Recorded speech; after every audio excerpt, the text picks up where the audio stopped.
Hello friends, नमस्कार। मैं सौरभ कुमार आप सभी का स्वागत करता हूं अपने यूट्यूब चैनल शिक्षाविद सौरभ पे। आशा करते हैं आप मस्त भी हैं और स्वस्थ भी हैं। आज हम बात करेंगे सीयूटी यूजी एडमिशन्स के बारे में और पॉलिटिकल साइंस के बारे में बात करेंगे। लाइक यूजी एडमिशन्स में पॉलिटिकल साइंस के बारे में जितने भी प्रकार के आपके मन में डाउट्स आ रहे हैं उस सब डाउट्स पे हम बात करेंगे। तो सबसे पहले हम समझेंगे कि आईएमए पॉलिटिकल साइंस क्या है, मीन्स आईएमए का मतलब समझेंगे। फिर बारी बारी से हम सब सीरियल वाइज हम डाउट्स आपके समझेंगे। जनरली जो मेजर डाउट्स होते हैं लाइक आईएमए का क्या मतलब होता है, मीन्स आईएमए का क्या अर्थ है और क्राइटेरिया उसके क्या है, क्या एलिजिबिलिटी क्राइटेरिया है, क्या मेरिट किस बेसिस पे बनते हैं, सीट्स कितने हैं, कटअप कितने हैं, फ़ी कितने हैं। उसके बाद हम फिर बात करेंगे क्लासेस कहाँ होते हैं, एग्जिट ऑप्शंस हैं या नहीं है, हॉस्टल्स वगैरह, फ़ी वगैरह जो भी होगा हम सब बात करेंगे। तो एग्जिट वगैरह आप सोचोगे एग्जिट क्या होता है, हम आगे बात करेंगे। पहले हम समझेंगे कि आईएमए क्या होता है। तो एक तरह से आप बोल सकते हैं बीए प्लस एमए। जनरली जो बच्चे नहीं समझ पा रहे हैं आईएमए का मतलब क्या होता है, इंटीग्रेटेड मास्टर्स होता है। इंटीग्रेटेड मास्टर्स का मतलब ये होता है कि आप एक बार आप यूजी में एडमिशन्स ले लिए तो आपको पीजी में एडमिशन्स के लिए एंट्रेंस देने की ज़रूरत नहीं पड़ता है। मान लेते हैं आप यूजी में एडमिशन्स आपने यहाँ लिया और फिर चाहते हैं किसी दूसरे विश्वविद्यालय से, किसी दूसरे यूनिवर्सिटी से आप पीजी करना चाहते हैं, तब आपको एंट्रेंस देने की ज़रूरत है आफ्टर थर्ड ईयर या आफ्टर 4 ईयर, जब भी आप एग्जिट लेना चाहें तब। बट अगर आप इसी यूनिवर्सिटी से आप कंक्लूड करना चाहते हैं, कंटिन्यू करना चाहते हैं आफ्टर यूजी के बाद पीजी, तो कोई प्रॉब्लम नहीं है, आपको अलग से एंट्रेंस देने की ज़रूरत नहीं पड़ेगी। तो सिंपल सी बात है, आपको पूरे 5 ईयर के कोर्स हैं। लाइक आपके यहाँ से ग्रेजुएशन भी हो जाएंगे साथ साथ और मास्टर्स भी हो जाएंगे साथ साथ। तो इसलिए इनको इंटीग्रेटेड मास्टर्स नाम दिया गया। एक तरह से बोल सकते हैं बीए प्लस एमए आपके साथ साथ हो जाते हैं। तो मुझे लगता है वो आपको आईएमए का मतलब समझ में आ गया होगा। हम अब बात कर लेते हैं क्राइटेरिया पे। तो सिंपल से क्राइटेरिया, आपके 12th में 60% मार्क्स होनी चाहिए। अगर आपके 12th में 60% मार्क्स नहीं है तो आप एलिजिबल नहीं, आपको एडमिशन्स नहीं मिलेगी। फिर हम बात कर लेते हैं मेरिट पेपर पे कि मेरिट पेपर किस बेसिस पे हमारा मेरिट बनता है, कौन कौन से डोमेन सब्जेक्ट रखने पड़ेंगे, कौन कौन से लैंग्वेज रखने पड़ेंगे, ये सब पे बात करते हैं। तो सिंपल सी बात है, हाँ आपको किसी भी सोशल साइंस के सब्जेक्ट्स में एडमिशन चाहिए यूनिवर्सिटी ऑफ हैदराबाद में, तो आपको मेरिट बनेगी जनरल टेस्ट के पेपर पे। आपको जनरल टेस्ट पेपर में जितना ज़्यादा मार्क्स ला सकते हैं उसी की बेसिस पे आपका मेरिट बनेगा। तो मेरिट किससे बनेगा, आपका जनरल टेस्ट के पेपर से, जिसको हम जीटी भी बोलते हैं, जितना ज़्यादा मार्क्स ला सकते हैं।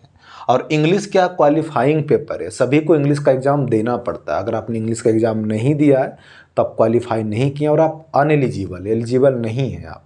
तो इंग्लिश आपको देना पड़ेगा और क्वालिफाई करने के लिए आपको 50 मार्क्स नीड है।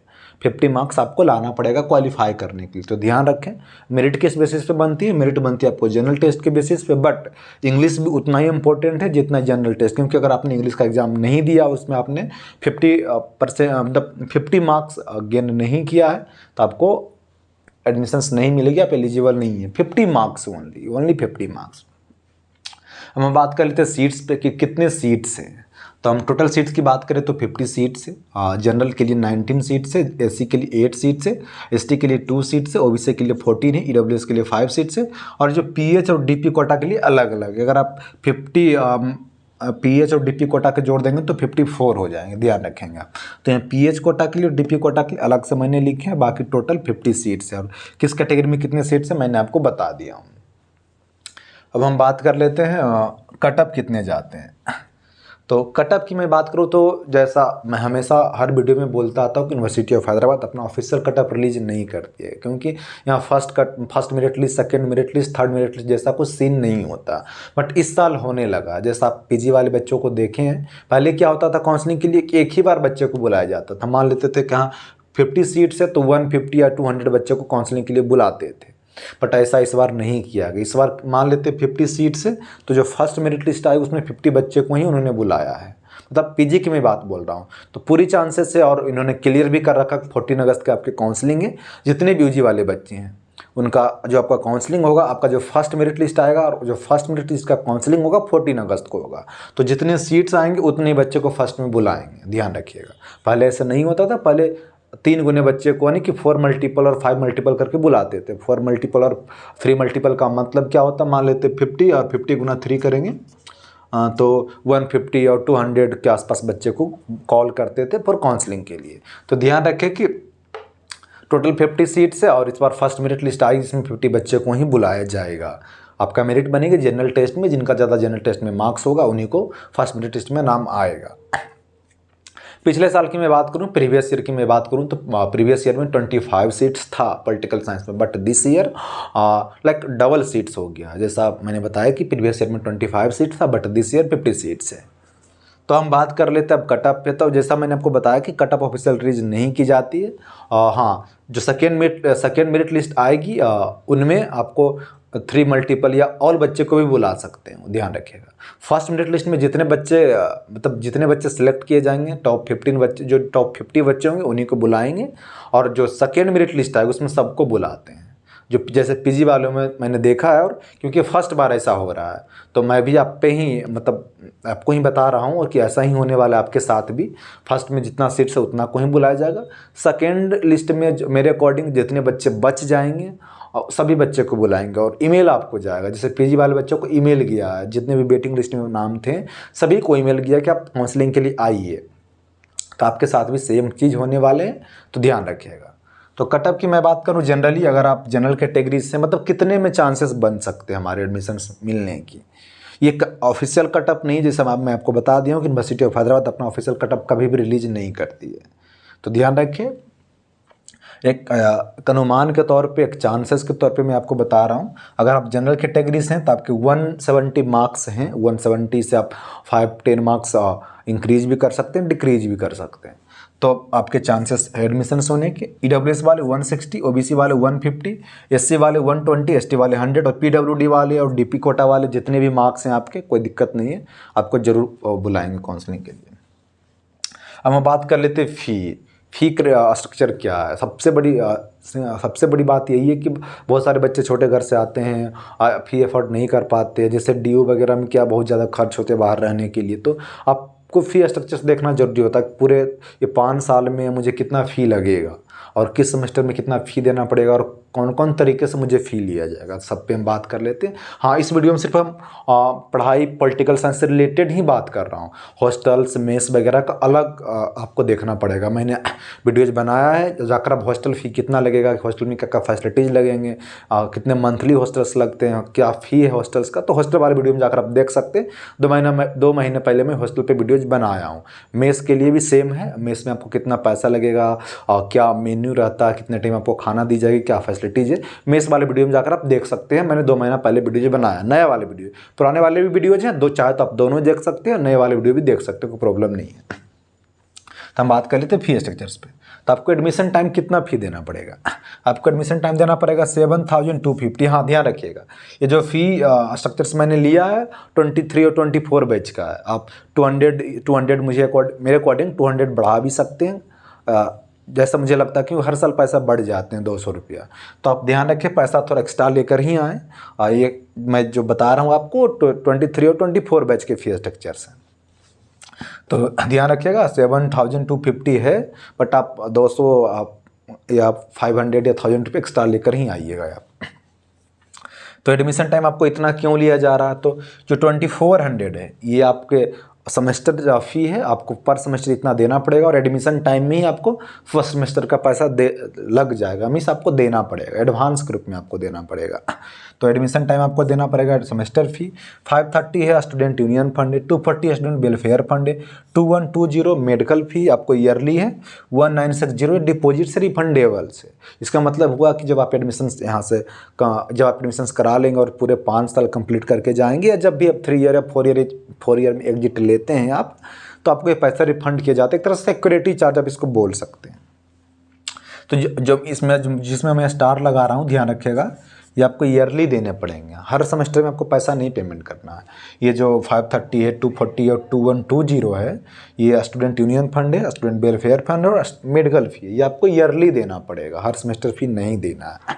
तो एक तरह से मान लीजिए आपको फर्स्ट सेमेस्टर में यानी एडमिशन टाइम आपको कितना देना पड़ेगा, 7050 रुपीज़ देना पड़ेगा।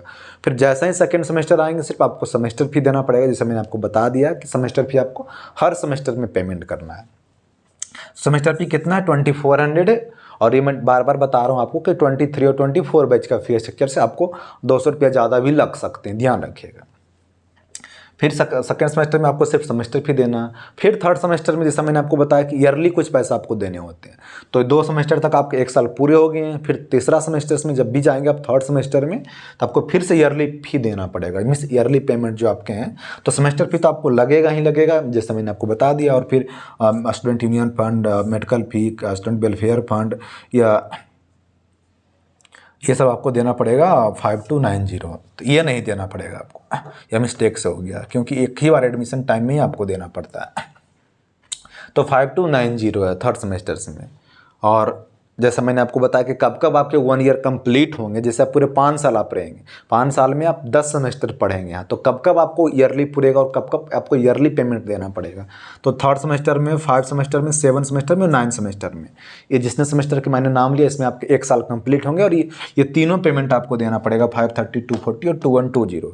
फिर कब आपको सिर्फ सेमेस्टर फी देना है, ईयरली फी आपको नहीं देना है, तो 4 सेमेस्टर में, 6 में, 8 में और 10 में सिर्फ 2400 देना है। ध्यान रखें, एक तरह से बोल सकते हैं, मैं सिंपल भाषा में आपको समझाऊँ। जो विंटर वाले सेमेस्टर्स होते हैं, विंटर में आपको जैसे हम ठंड की छुट्टी के बाद आएंगे यहाँ रजिस्ट्रेशन के लिए, आपको सिर्फ सेमेस्टर फी देना है। जैसे ही समर वेकेशंस के बाद आप आते हैं तो आपको एक तरह से ईयरली देना पड़ेगा, एक तरह से 5000 या 5000 जितने भी ज़्यादा होते हैं आपको देना पड़ेगा। सिंपल सी बात है। अब हम बात कर ले SC ST जो तेलंगाना के स्टूडेंट्स, उनको कितना देना पड़ेगा, 2890 आपको देना पड़ेगा। 2890 का मतलब हुआ 530 student union fund, 240 student welfare fund और 2120 मेडिकल फी। ये आपको ईयरली देना, सेमेस्टर वाइज आपको नहीं देना है। फिर हम बात कर रहे थे PWD कैंडिडेट के लिए 4850। ऐसा क्यों? ऐसा इसलिए क्योंकि आपको ये तीनों तो देना ही है, 530, 240, 2120, बट 1960 जो डिपॉजिट से जो रिफंडेबल, वो भी आपको एडमिशन टाइम में देना पड़ेगा। फिर एडमिशन टाइम के बाद फिर आपको इतना ही देना पड़ेगा every year, but admission time आपको ये देना पड़ेगा, ध्यान रखिएगा। अब हम बात कर लेते हैं आपके क्लासेस कहाँ होते हैं। तो आपके क्लासेस होते हैं CIS में, इसका मतलब हो कि सेंटर फॉर इंटीग्रेटेड कॉलेज बोल सकते हैं, स्कूल बोल सकते हैं, हाँ सेंटर बोल सकते हैं, जो आपको बोलना, बट हम लोग शॉर्ट्स में इसको CIS ही बोलते हैं। और आपके जो काउंसलिंग होंगे CIS बिल्डिंग में ही होंगे। तो पहली मुलाकात आपको होने वाले हैं आपके बिल्डिंग से CIS में, काउंसलिंग टाइम। 3 ईयर आपके क्लासेस यहाँ चलेंगे। तो आप बोलेंगे सर कि पूरे मेरा 5 ईयर कोर्सेस से 3 ईयर ही यहाँ क्यों चलेंगे? तो ऐसा इसलिए कि 3 ईयर आप CIS में पढ़ेंगे UG वाले बच्चे के साथ। 3 ईयर के बाद क्या होता है, आप स्कूल भेज दिए जाते हैं, डिपार्टमेंट भेज दिए जाते हैं। तो पॉलिटिकल साइंस के जो स्टूडेंट्स होंगे, IE में पॉलिटिकल साइंस के जो स्टूडेंट्स होंगे, 3 ईयर के बाद कहाँ जाएंगे? तो आप स्कूल ऑफ सोशल साइंस में आपके डिपार्टमेंट है। 3 ईयर के बाद आपको स्कूल ऑफ सोशल साइंस जाना पड़ेगा, वहाँ पॉलिटिकल साइंस डिपार्टमेंट में आपको PG वाले बच्चे के साथ पढ़ना पड़ेगा। तो ध्यान रखिएगा, 3 ईयर आपको CIS में पढ़ना है और 2 साल आपको पढ़ना है स्कूल ऑफ सोशल साइंस में, पॉलिटिकल साइंस डिपार्टमेंट में। हम बात कर लेते हैं एग्जिट ऑप्शंस। एग्जिट ऑप्शंस क्या है? एग्जिट ऑप्शन ये एक, मान लेते हैं आप उस टाइम आप इमोशंस में या एक मोटिवेशंस के साथ कि नहीं मुझे एडमिशन्स लेना, पूरे 5 साल तक वहाँ रहना। पर जनरली मेजर बच्चों के इशू हो जाता है कि चाहते हैं कि 3 साल में बोरिंग फील करने लगते हैं। वैसा उनको मतलब स्वभाव है मानव का, एक ही जगह पर रहेंगे 5 साल तो थोड़ा बोरियत हो जाता है। तो चाहते हैं कि मैं एग्जिट लूँ, तो बिल्कुल आप एग्जिट ले सकते हैं। एग्जिट ऑप्शंस आपके पास अवेलेबल है। 3 ईयर में एग्जिट ले सकते हैं आप, 4 ईयर में भी एग्जिट ले सकते हैं और 5 ईयर में भी एग्जिट ले सकते हैं। तीनों का क्या मतलब है, तीनों में क्या डिग्री का जो डिफरेंस होगा वो मैं आपको बता देता हूँ। अगर आप 3 ईयर में एग्जिट लेते हैं तो सिंपल आपको ग्रेजुएशन का सर्टिफिकेट मिलेगा, सिंपल ग्रेजुएशन। और 4 ईयर में आप लेते हैं सर्टिफिकेट तो आपको ऑनर्स का सर्टिफिकेट मिलेगा, means political science honours, BA political science honours को आपको डिग्री मिलेगा। और 5 ईयर में आप एग्जिट लेते हैं तो आपको मास्टर्स के साथ भी आपको डिग्री दी जाएगी। तो तीनों एग्जिट आपके पास अवेलेबल है, चाहे तो आप ले सकते हैं, कोई प्रॉब्लम नहीं है। हम बात कर लेते हैं क्या हॉस्टल सबको मिलती है? 100% हॉस्टल सबको मिलती है। जिनका भी एडमिशन हो जाएगी सबको हॉस्टल्स मिलेगी। जैसे मैंने आपको बता दिया कि सिर्फ पढ़ाई से रिलेटेड वीडियोज़ था, हमें सब्जेक्ट से रिलेटेड वीडियो था। चाहे तो आप हॉस्टल वाले वीडियो जाकर देख सकते हैं, मेस वाले वीडियो जाकर देख सकते हैं। सेपरेट वीडियो मैंने नए में भी 2 महीना पहले बनाया था, छुट्टी में घर जाने से पहले। तो चाहे तो आप देख सकते हैं, दोनों वीडियोज़ अवेलेबल है। बहुत पुराने वीडियोज़ भी अवेलेबल है, नए वीडियोज़ भी अवेलेबल है, दोनों देख सकते हैं जाकर। आज जो लास्ट डेट अप्लाई करने का यूनिवर्सिटी ऑफ हैदराबाद में वो 30 जुलाई है। कोई पहली बार हमारे चैनल पे विजिट कर रहे हैं तो प्लीज़ अभी भी आपके पास समय है, 30 जुलाई लास्ट डेट है, आप अप्लाई कर दीजिए। नहीं तो आप चूक जाएंगे और जीवन भर अफसोस करेंगे, अकॉर्डिंग टू मी। बाकी आप पे डिपेंड करता है। अब हम बात कर लेते हैं पेड काउंसलिंग पे कि पेड काउंसलिंग क्या है। तो मैं आपको पेड काउंसलिंग का सिंपल मतलब बता देता हूँ। पेड काउंसलिंग का मतलब मैं आपको हेल्प करूँगा एडमिशन तक। इसमें आपको कुछ फैसिलिटीज़ दिया जाएगी, कौन कौन सा फैसिलिटीज़ दी जाएगी मैं आपको बता देता हूँ। कुछ सिंपल फैसिलिटीज़ जो मेजर फैसिलिटीज़ हैं, पर्सनल कॉन्टैक्ट नंबर दी जाएगी आपको, जिससे पर्सनल व्हाट्सअप नंबर आपको दी जाएगी, और 24 आवर कॉल और मैसेज कर सकते हैं। मतलब मेरे पर्सनल कॉन्टैक्ट नंबर आपको दी जाएगी, व्हाट्सअप नंबर दी जाएगी, 24 आवर आप मुझे कॉल या मैसेज कर सकते हैं, कोई दिक्कत नहीं है। फिर काउंसलिंग में मैं आपको हेल्प करूँगा। जब आप काउंसलिंग के लिए आएंगे यहाँ, तो हम आपके साथ खड़े रहेंगे। कहाँ? CIS बिल्डिंग के पास, क्योंकि आपके काउंसलिंग होना है CIS बिल्डिंग में ही काउंसलिंग आपके होंगे। तो जब आपके काउंसलिंग हुए, हम आपके साथ वहाँ खड़े रहेंगे। कुछ आपका डॉक्यूमेंट में इशू ना हो, हॉस्टल अलॉटमेंट में इशू ना हो, एडमिशन्स में इशू ना हो, डॉक्यूमेंट वेरिफिकेशन में इशू ना, इसलिए हम आपके साथ वहाँ खड़े रहते हैं। जैसा मैंने आपको बताया, डॉक्यूमेंट वेरिफिकेशन में आपका कोई इशू ना हो। ट्रेवलिंग भी एक बड़ी मुद्दा है। जैसे मान लेते हैं आप किसी दूसरे स्टेट से आते हैं और आपको पता नहीं चलता कि मुझे कौन सा स्टेशन पे उतरना है, स्टेशन के बाद मुझे कहाँ जाना है, नियरेस्ट स्टेशन कौन है, नियरेस्ट मेट्रो कौन है, एयरपोर्ट्स किधर है। जब आप काउंसलिंग के लिए आते हैं यहाँ, तो आपको उसी दिन तो हॉस्टल मिलेगी नहीं, आपको बाहर ही रहना पड़ेगा। जब तक आप यूनिवर्सिटी ऑफ हैदराबाद में एडमिशन नहीं ले लेते हैं, तब तो आप यूनिवर्सिटी ऑफ हैदराबाद का स्टूडेंट्स नहीं ही हैं, तो आपको बाहर ही रहना पड़ेगा 1-2 दिन, जब तक आपके एडमिशन्स नहीं हो जाते हैं। तो आपको 1 दिन पहले आना भी पड़ेगा। ऐसा नहीं कि आज काउंसलिंग है और आप आज ही आएंगे, ऐसा तो होने वाला नहीं है, आपको 1 दिन पहले ही आना पड़ेगा।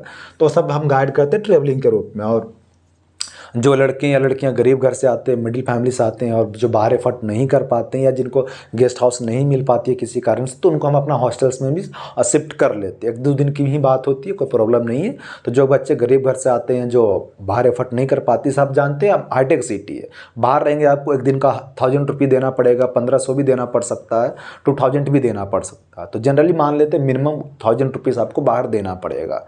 तो यही सब हम गाइड आपको करते हैं। तो आप अच्छे घर से नहीं है, आपके अच्छे कंडीशंस नहीं है, तो आप मुझे मैसेज करेंगे। पेड काउंसलिंग वाले बच्चे के लिए सिर्फ फैसिलिटी है, तो हम आपको हॉस्टल्स में भी रख लेते हैं। बहुत सारे बच्चों को PG में भी मैंने रखा, पिछले साल भी रखा। गर्ल्स बॉयज़ दोनों की मैं बात कर रहा हूँ, कोई प्रॉब्लम नहीं है। चाहे तो आप अगर आप बाहर एफर्ट नहीं कर पाएंगे तो हम आपको हेल्प करेंगे, रहने में कोई दिक्कत नहीं होगी आपको।